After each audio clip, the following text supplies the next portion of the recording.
When was the last time you really did a big deep dive and asked, what do I actually want? Because remember, you get to decide. Now, that can be both liberating and terrifying at the same time. Welcome to the Redefining Midlife podcast. I'm Jo Clark and I'm so glad you're here. And this is a podcast for women who are ready to break free from outdated stereotypes, rediscover themselves, and embrace the endless opportunities that midlife brings. Each week, I'll share expert advice, actionable strategies, and inspiring conversations with incredible women who are redefining what it means to thrive in midlife and beyond. From health and wellness to reigniting your purpose and passions, this is your go-to podcast for feeling empowered, supported, and seen. And midlife isn't the end. It's your time to shine, rewrite your story, and create a life that you truly love. So let's get started. Hello and welcome to episode 132 of Redefining Midlife. And whether you're out walking, commuting, or curled up on the couch with a cup of tea, thanks so much for tuning in and making space for this really important conversation we're going to have today.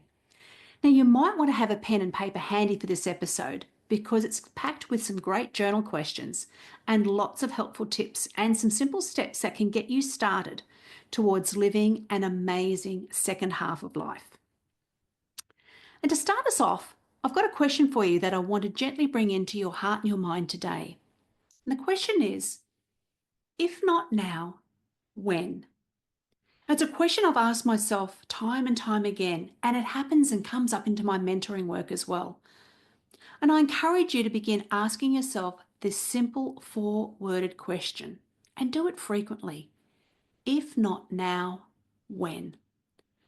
Now, sometimes we can get that quiet nudge or a moment of reflection and realize we've been waiting. We're waiting for the right moment, the right season, the right clarity. But here's something that I want to offer you today. As an Australian woman, we have on average 85 years in a lifetime. No matter your age, how many have you got left that you can truly live on your terms? Now, our time is going to pass anyway. So put simply, you can either spend it living the life that makes you happy and fulfilled, one that you design, and one where you live intentionally, or not. And now that I'm getting older, when I think about my own life, I've become even more aware of the speed that each year seems to pass. And oh my God, at the time of recording this episode, 3 months have already gone this year. 3 months, a quarter of the year gone. And it feels like it's gone in a blink. I know you're probably thinking and saying similar things. So let's not waste the time that we've got. Let's talk about this more. Now, midlife really is your moment. It's a powerful time, but it's also a time and a season in life that can feel really confusing, confronting, and filled with these big life changes. We have some big transitions to navigate, and so many things that were once familiar, well, they've gone, or they're changing. As I said, transitions. Now, your kids, well, they might be growing up, they might be leaving, or they may have left home. Perhaps you're being a carer to your aging parents, or you're saying your final goodbye. Lots of different relationships are also in a stage of flux and evolving. And let's face it, we know our body and our health needs are changing. Our career might be shifting. There's lots going on. And in spite of everything that's happening to us and around us, many women find, me included, that maybe for that first time in years, we're starting to hear that quiet voice, those little whispers of you again. Midlife is a season that is actually rich with opportunity if we want it. So let's remember, our dear mothers and our grandmothers, they didn't have the freedoms that we do. They didn't grow up like us with the permission to chase their dreams, to explore passions or change direction midstream. We do, and in so many ways. And every step that we take towards our own happiness and our purpose, it also sets a beautiful example for the women who are coming behind us. Think about the example that you're setting for your daughters, your nieces, younger friends, younger colleagues. Because midlife, it's not an ending. It's actually a time of awakening and an opportunity to focus on how you want to live for the next 2, 3, 4 decades. It's a time to live with more intention. It's a time to put yourself first, to follow your dreams. And once you realize that you are the creator of your life, well, then you have the freedom and the power to make the changes that are important to you. What you wanted when you were 30 isn't necessarily what you want now. And isn't that a good thing? So, what do you want now? When was the last time you really did a big deep dive and asked, what do I actually want? Because remember, you get to decide. Now, that can be both liberating and terrifying at the same time. So let's talk honestly about what gets in the way.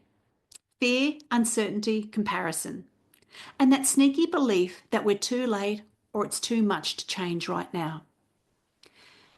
But even more often, I hear this: I don't have time, or I'll do it when things settle down. I'll do it when the kids finish school. I'll do it when I leave my job. Or perhaps you change that to someday or one day. Someday I'll travel, or one day I'll travel again.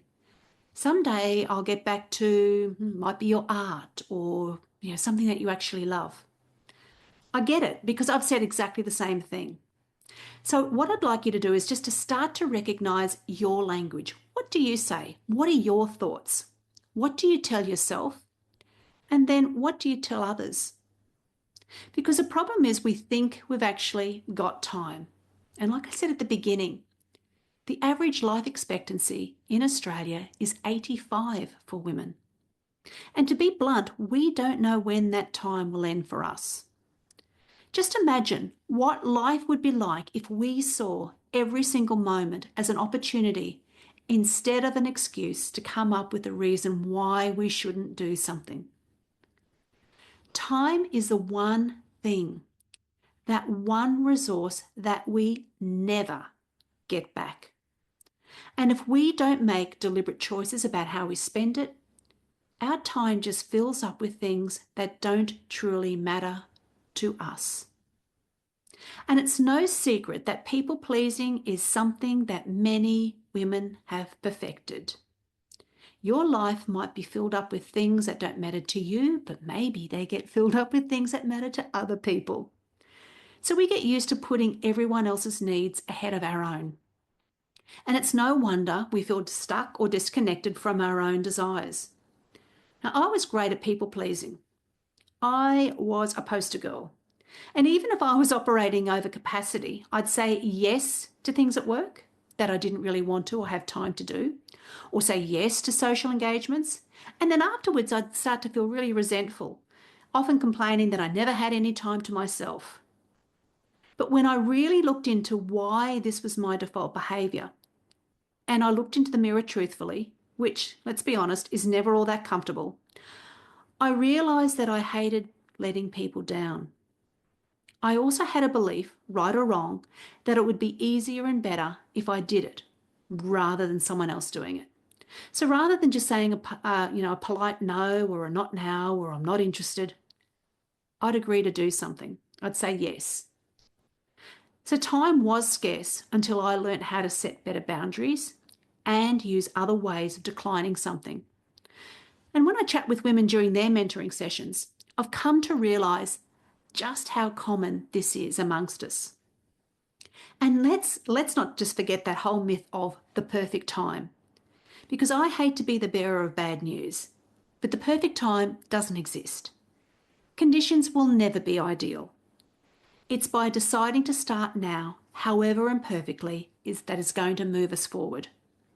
So I encourage you to take time to listen to the stories that you tell yourself or to others, and shine that uncomfortable mirror and light on your own behaviours. Remember, you haven't missed your moment. You've just been preparing for it. And that right time is actually now. So let's talk about starting small and dreaming big. Now, one thing that often gets forgotten is that change doesn't require dramatic moves. Change starts with one small step. That whole all or nothing mindset simply makes things overwhelming to the point that nothing happens. That whole saying, that old saying, I should say, of little by little, a little becomes a lot, is the best reframe, and it's the best mantra that you can probably say to yourself. If we just apply those small steps towards any goal or dream consistently, then change or reaching that goal simply is inevitable. I see it time and time again in my own life and with the women I coach in my Better Than Before Wellness membership, and I see it with the women that I mentor. Now, one of the major stumbling blocks that stops many women in their tracks comes down to not knowing what they actually want in this phase of life. And this can be the biggest challenge. Not knowing what you want can keep you stuck in the same place for years, if not decades, unless you decide otherwise and start to do a bit of digging. I've worked with so many women from all walks of life, ages and stages, who felt overwhelmed or lost or unsure how to begin. Many of these women have been spinning their wheels for a long time. And what they've got in common is that frustration because they know they're going nowhere fast. So having an understanding of what questions to ask is an important yet simple first step that I help them with, because it's answering these questions that they can find some clarity. They can name what they want and see the first step clearly. Just that alone, knowing those things, can bring back energy and direction. And remember, when you find out what you want and decide what it's going to be, it's those small, consistent steps that's going to lead to the big changes. So let's talk about that rediscovering and reconnecting to your dreams. What sort of life do you want to create? Have you ever asked yourself that question? And like I said at the onset, this time of life is often a roller coaster. It's full of change, it can be busy, and it's easy to feel lost and unsure of who you are and what you want going forward. This stage of life really is something that we don't talk openly enough about, because it's an incredibly common experience, but it can feel like you're the only one going through it. So my advice is get clear on what you want in all areas of your life, not just one or two areas of your life. Take a holistic approach to it. And two, think with the end in mind. Like, how do you want to live your life when you're older in the next 2 or 3 decades? How do you want to be when you are in your 80s? How do you want to feel? What do you want to have done in that time between now and then? And what can you do to work towards that? And when you've got a better understanding, start to create a plan to help you make it happen. In my work, I help women shine a light on how they want their next stage of life to look. We uncover what truly lights them up. We explore what a meaningful lifestyle could look like, and then start to build a vision for a life that's filled with that purpose and energy.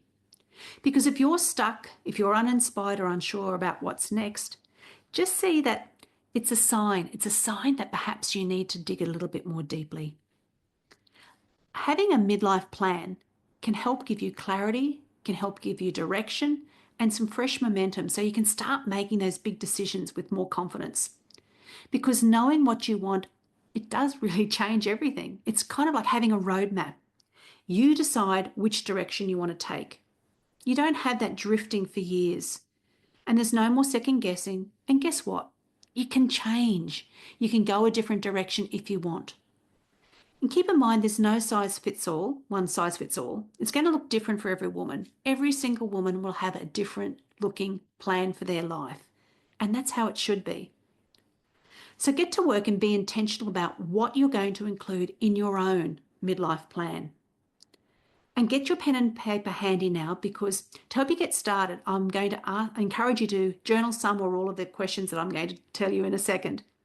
And I want to reassure you before you start to answer them that if you don't know, the full answer straight away, or even, oh my God, I can't answer it, that's okay. It might take some time for you to know the answer, because these are questions we mightn't have asked ourselves for a long time. And perhaps we've never really asked ourselves. We've just let life happen and not been intentional about it. And another quick tip, please don't judge your answers or how you feel. Just become curious. Notice how you're feeling in your body. Are you excited? Do you feel dread? What is it for you? What are the thoughts that come up in your mind? Write those down. That's really valuable information. Okay, so here are 6 simple questions to get you started. Number 1, what lights me up and brings me joy?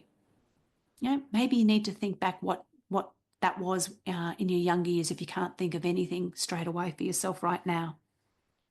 Number 2, what do I long for? Number 3, what keeps tugging at my heart? Number 4, what would I do if I wasn't afraid? Number 5, where in my life am I playing small? And number 6, what do I want the next 5 years to feel like? Okay, so once you've got your answers, the next thing to do is take a first step. So where do you actually begin? Well, there are 3 simple things that you can do right now. Just dedicate 10 minutes a day to something that brings you joy or curiosity. Then you can start your dream out loud to someone who will listen without judgment. That can be confronting. That's why having somebody who doesn't know you really intimately can help. And another thing you can do is to start a someday list. All those things that have been running around in your head for perhaps years, start writing them down and just take action on one of those things this week. It doesn't have to be a big thing. Break that if it's really large in size. Just start to break it down into small, bite-sized, easy to achieve things. And like I said earlier, you don't need to answer all of these things right away. You just need a beginning. I've given you lots to think about and some practical steps that you can take right now. This is your time, because if not now, when? And a reminder, if you've been waiting or wondering, consider this episode as your invitation. Know that you're allowed to want more, that you are allowed to change the direction of your life, and that you're allowed to rediscover your spark. But if you're feeling a little overwhelmed, or you're wanting to get started, but you're not sure how, or you just want to get things moving faster, remember you don't have to do it alone, and you don't have to figure it out by yourself. Do it with your partner. Work on this with a friend. And if you're not game to do that, well then I'd love to support you. And whether that's through a one-off 90-minute call to help you get unstuck, or through the full 6-week Reimagine journey to create your own midlife roadmap. And this roadmap is it's a proven framework that works so that you get what you want faster. It's totally immersive, it's nurturing, and as you can read in the testimonials on my website, Reimagine is deeply transformational. And if you're interested in that, you can book a free 20-minute connection call so we can work out your next best step, or look at my website, joclarkcoaching.com, or perhaps even send me a message on Instagram, because I love hearing from you. I'll have all the direct links in the show notes. And as we wrap up, I just want to remind you, time is one thing that we never get back. So just make sure that you fill it with things that truly matter to you. You hold the pen to the next chapter. And I can guarantee you're not going to be looking back wishing you had waited longer. You'll wish that you'd started sooner. And on that note, have a wonderful rest of the day, and I look forward to joining you again in next week's episode. Thanks so much for spending your time with me today. I hope you feel inspired to make the next chapter of your life the best one yet. And remember to share this episode with someone else who would love it, and connect with me on Instagram or LinkedIn at Jo Clark Coaching. All the links and the details from today's episode are in the show notes or at joclarkcoaching.com. And if you enjoyed this episode, please follow or subscribe this show on your favorite podcast app and leave a 5-star rating and review. This helps more midlife women find these empowering conversations. I can't wait to chat with you next week. Until then, take care and keep creating a life that you love.